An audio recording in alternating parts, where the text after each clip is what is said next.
Hi students, so we begin optimization tutorial 18. Today we are going to look at the different conjugate gradient methods and look at some more aspects about their convergence in terms of the one-dimensional search which we use. I am Dr. Ganguly. Now in this lecture we are going to discuss the three methods which are the Hestenes-Stiefel method, the Fletcher-Reeves and the Polak-Ribiere-Polyak method. Now, in fact, Hestenes-Stiefel is the method which is first published in 1952, then came Fletcher-Reeves in 1964, and then the Polak-Ribiere-Polyak method in 1969. Now, of course, you know that when we are moving in the search space using any direct search method, we have this algorithm here in blue, that is xk plus 1 equals xk plus alpha k dk, where alpha k is the one-dimensional step size and dk is the search direction. And in conjugate gradient methods, dk is given as minus ck plus beta k dk minus 1. Here ck is the gradient vector.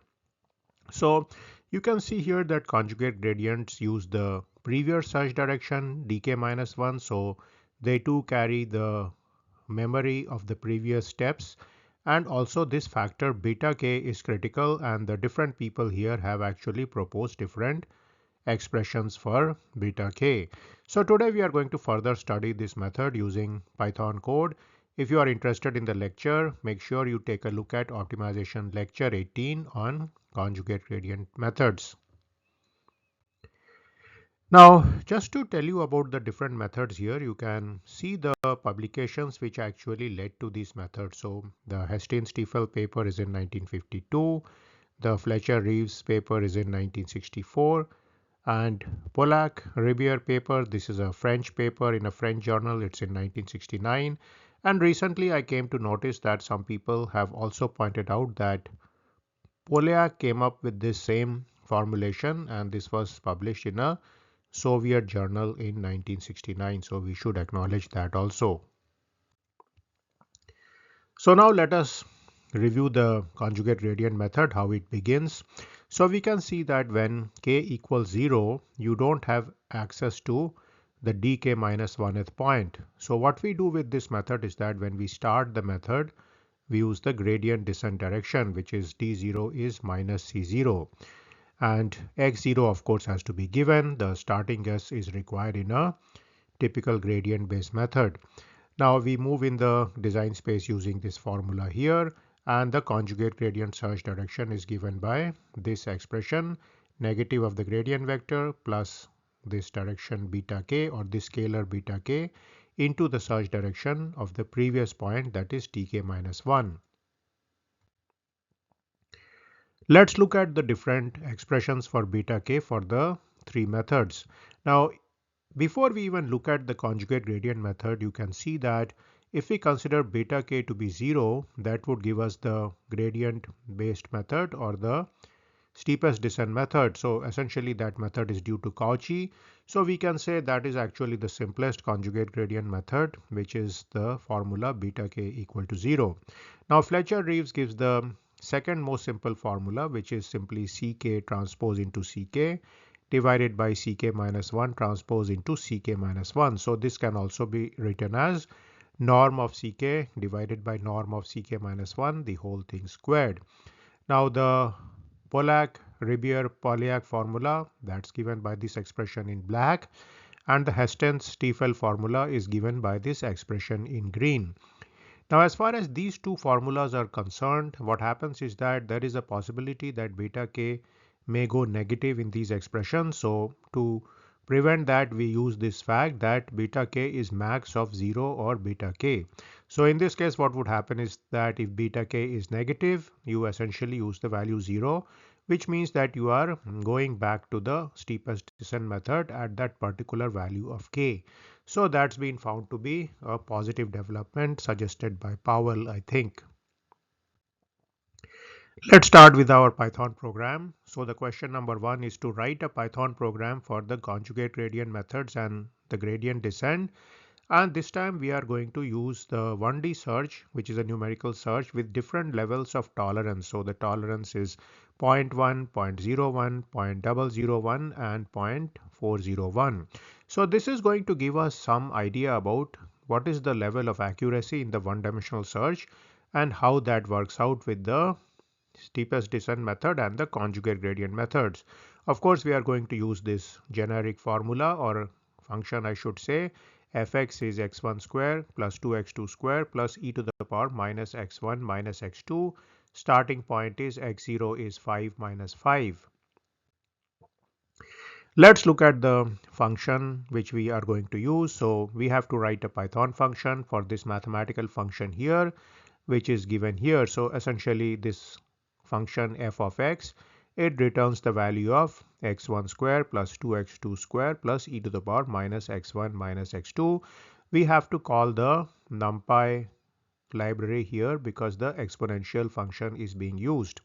Now similarly we have the grad fx function in Python, and this is going to return to me this vector here. This vector is the gradient vector corresponding to this function given here.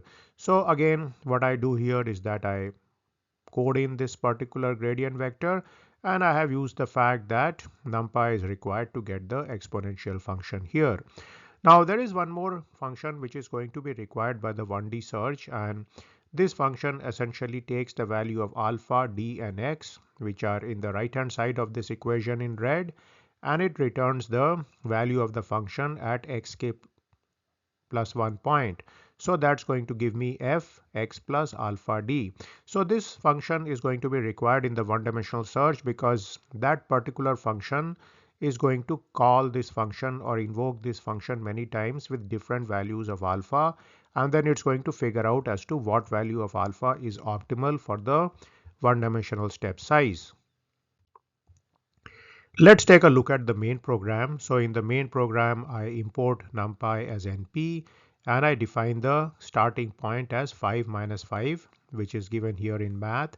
Now here I'm going to use two tolerance value. The first tolerance value, the 0.401, this is going to be used to figure out if the method has actually converged. So that we are going to do by looking at the norm of the gradient vector.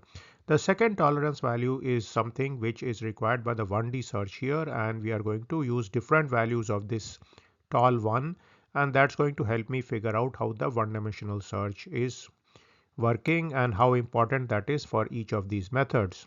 So of course here then I'm going to use the function steepest, the function Fletcher, the function Polak, and the function Hestenes, which I'm going to define in the following slides. And each of these functions, what it does, it takes the starting value x0, it takes the tol and tol1, the two small numbers, to look at convergence, and then it takes max value, that is 1000. This max is simply being used for the for loop. So essentially that's a large number. You go through that for loop and you break out of that if you have converged. So that's something to keep in mind. Now each time I'm going to print out the different numbers involved. So what's going to happen is that each of these function is going to give me the optimal value, that's called x star, and also it is going to give me the number of iterations it took to converge for this method. Now remember, in Python you are starting from 0. So what I have done is I have put here k plus 1, k1 plus 1, k2 plus 1, and k3 plus 1, so that we account for the fact that as far as the first iteration is concerned, that is going to be the 0th one. Let us start with the Fletcher-Reeves function. So here what's happening is that I start by setting x is x0, which is the initial guess. I put beta is 0, and then I have this for loop here going from I in range max.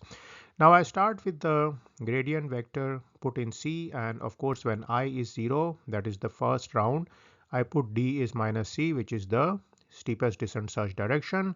But following that, I use the beta k, which is given by Fletcher and Reeves, which is given by dot product of C and C and dot product of the previous values as far as C is concerned, that Ck minus 1 and Ck minus 1. Now Python has a nice function called np dot, which I can use here to get this expression for beta. Then I use this equation here, d is minus c plus beta into d old, which is the Pythonic representation of this formula in pink. And then I call the function equal and I send it to it in this value tol1. Now remember, in some of the previous programs we wrote, we were using the same tol value for both the convergence of the gradient vector as well as this 1D search, but here I am using two different numbers. So once I get this alpha value, which is the optimal value for the 1D search from this function, then I simply update the design as xk plus 1 is xk plus alpha k dk. Finally, what I do is I store the current value of d and c in these vectors d old and c old, and those are going to be used later in this particular program. Finally, I have the breakout statement that if the norm of the gradient vector is less than tolerance, that's the first value tol here, then I break out of this for loop here. Now at the end of this particular function, I'm going to return value of x, which is going to be the x star or the optimal value of x, and I'm also going to return I, which is going to give me the number of rounds it took in the for loop to converge. Now the remaining functions are all very similar except for the fact that the expression for beta is different. So for the Hestenes-Stiefel method, this equation in green represents what is beta, and again I have coded that here. So here there is some more complexity. So you have here C minus the previous value of C, so I call it C minus C old, and this is basically the transpose of this is multiplied by ck, so I have the dot product here, and in the denominator I have the dot product of C minus C old into D old. Now here I also put the condition that if beta is less than 0, I set beta to 0. So this is the difference between the Hestenes-Stiefel and the Fletcher-Reeves. Remaining part of the code is precisely same. Now if we come to the Polak-Ribiere-Polyak function, again same as Fletcher-Reeves, but the difference is in the beta term and also in the term that if beta is less than 0, we set beta to 0. So again here what's happening is that you are taking C minus C old and taking the dot product with C and dividing it by the dot product of C old and C old. So again, the way we have given the nomenclature of this gradient vector and the previous value and the search direction and the previous value, it makes it very simple for us to write out these formulas here. Finally, we should take a look at steepest descent, which is the simple method, and the code is very clean here. You essentially have the fact here that d is negative c, so that's the expression in pink here, and that's all that is required in the steepest descent method. And again, we have to call the 1D search. We have to feed it the tolerance 1 value, and the tolerance value is being used to break out of this for loop if my gradient vector becomes less than the tol here. Now let us look at the 1D search. We will just review it. So this is the function which essentially deals with the 1D search. So in this what happens is that I am giving it dx, max is the number required for this for loop, and I'm giving it the tolerance value. Remember, what is coming in is tol1 and this is taking tol value here. Now what this method does is that it moves forward like this. So essentially alpha is taken as delta, 2 delta, 3 delta, all the way to q minus 1 delta, q plus 1 delta. So this is what's happening in this for loop here. And then what happens is that you reach a certain value of q at which the function decreases and then it starts increasing. So that's the point at which there is the cusp in the function, and we essentially locate the minimum between these values here. So once you have located these values, we call this as the lower bound, this is the upper bound, and this is the middle value here. You can see this in AL, AM and AU. Then what I do is that I essentially declare the minimum point to be half of AL plus AU, and I declare I as the distance between AU and AL. And we keep doing this for loop till we reach a point where this I, which is the distance between these 2 points, becomes lower than the tol I'm sending in, the tolerance value. So depending on what value I send in here, 0.1, 0.01, 0.001 and so on, I'm going to converge to a finer and finer level as far as this 1D search is concerned. Remember, each time I'm doing it, I'm reducing delta. So I start with delta is 0.5, which is a pretty rough value, but I keep reducing it. So every time I divide delta by 10, so it's going to start with 0.5, then it's going to move to 0.05 and so on. If you are interested in more detail, take a look at optimization tutorial 7 for a complete description of this method. Now let's start looking at the output results for each of these cases. So in each case, I have taken the starting value as x0 is 5 minus 5, and we are also printing out the tolerance value for the 1D search. In this case, it is 0.1. So here you can see the gradient descent takes 13 shots to converge, and then Fletcher-Reeves in 7, Polak-Ribiere in 7, and Hestenes-Stiefel in 7. Again, we have the exact solution for this problem. Look at optimization tutorial 3, where we have obtained it using the optimality criteria, that's setting the gradient vector to 0 and solving those equations exactly. The solution there came out in terms of the Lambert W function. Now here, of course, you can see the solution here is very close to the exact solution here, or I should say the exact solution is actually proving that this is more or less a converged solution. Now let's make delta tol1 as 0.01, which is what is done here. And again, you can see the numbers here. Now here what's happened is that Polak-Ribiere and Hestenes-Stiefel are giving slightly better results. In the previous slide, you will see all these three numbers are 7. This is 13. So here these two have improved. If I further refine the tolerance to 0.001, what happens is that the Fletcher-Reeves has come down from 7 to 6. These two have remained at 5. The gradient descent has remained at 13. Now gradient descent has a peculiar problem about the zigzag nature of the search direction.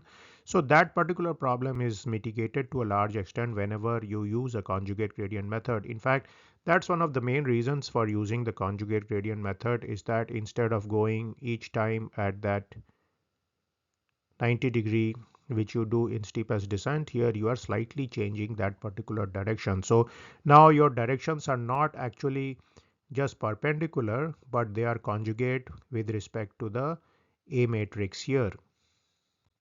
Let's further reduce it to 0.401, and in this case again we settle down to this 13, 6, 5 and 5. So we see here that the 1D tolerance in the previous case, which was 0.001, and in this case, which is 0.401, these are giving me pretty much similar results. So again, that's important to keep in mind, that we should not bother about getting an extremely high degree of tolerance as far as the 1D search is concerned. As far as most methods are concerned, you can use a lower level of tolerance here, but of course some numerical experimentation may be required to figure out the proper value of tolerance which you need to use in 1D search. Now most conjugate gradient methods do require that the 1D search is as good as possible, because that's something which is involved in the derivations also. Check out the derivations in the lectures to see, in many cases we are using the line search criteria to zero out certain terms in those derivations. So that's why it becomes important. So that was the discussion about the three conjugate gradient methods, which are the most popular method. Now as a homework problem, you can take the code which I have given here. I wrote this code in Google Colab. Now you can of course write a better code than what I'm writing. So I'm trying to write simple code which is grasped by most people. So you can probably try to improve the code itself. And then what you can do is that look at different 1D search methods such as the quadratic search, and also an inexact line search method such as the Armijo's rule, and try to see what happens when you use those different methods. So again, I have tutorials on that. I have lectures on that. Check out the optimization playlist for those. And then try to run it with this three-dimensional function here and see what kind of results do you get. So again, treat this like a project. All these things you are doing, if you are doing them, what you can do is that you can sell them as a programming project or as a project you have done in a STEM discipline. That will certainly be useful for you if you are going for any job interview out there, and if you are claiming that you know Python, because it's important to know some more good aspects of Python in scientific programming rather than only know about conversions between centigrade, Fahrenheit, or getting the factorial of a number and so on. Let's review today's lecture. So we essentially looked at the conjugate gradient method and we wrote Python code for that. Now at this point you may be thinking, are there any newer methods on conjugate gradient approach? And of course there are. What we are discussing here is the very classical methods out there. Most books will actually only tell you about Fletcher-Reeves, but in fact the two different methods are sometimes very frequently used, and sometimes those methods are considered to be slightly better, and you are seeing that in the results also with our relatively simple function which is convex, which is more or less quadratic, that the Hestenes-Stiefel and the Polak-Ribiere are sometimes doing better than the Fletcher-Reeves method. So remember the conjugate gradient method, it's very simple. It simply modifies the steepest descent search direction with beta k dk minus 1. In the next lecture, which I am going to call as 18a, I'm going to discuss three newer methods which have been out there in the 1990s and including in this century itself. So we'll take a look at that and we will see how they compare with, for example, the Fletcher-Reeves method. Meanwhile, make it a point to take a look at optimization lecture 18 on conjugate gradient method and also on lecture 19 on a review of the different gradient based methods out there. Now I should point out that conjugate gradient methods are extremely important for very large dimensional problems. So very often you have problems which have 100 design variables, 1000 design variables, 10,000 design variables. And in those cases, these methods are good because you are only dealing with vectors. You can see here these methods are only using gradient vectors and different vectors out there such as search direction, and they are not using any matrices. In the following lectures, we will start discussing the Newton type method, the quasi-Newton method, and there we will be using some kind of matrix also to calculate the search direction. And of course, whenever you are using matrices, the size of the matrices become extremely large when the dimensionality of the problem becomes large. So that's a huge problem out there. If you are dealing with a problem of size 10,000, it's okay to have a vector of size 10,000, but it can be very problematic if you have a matrix of size 10,000 into 10,000.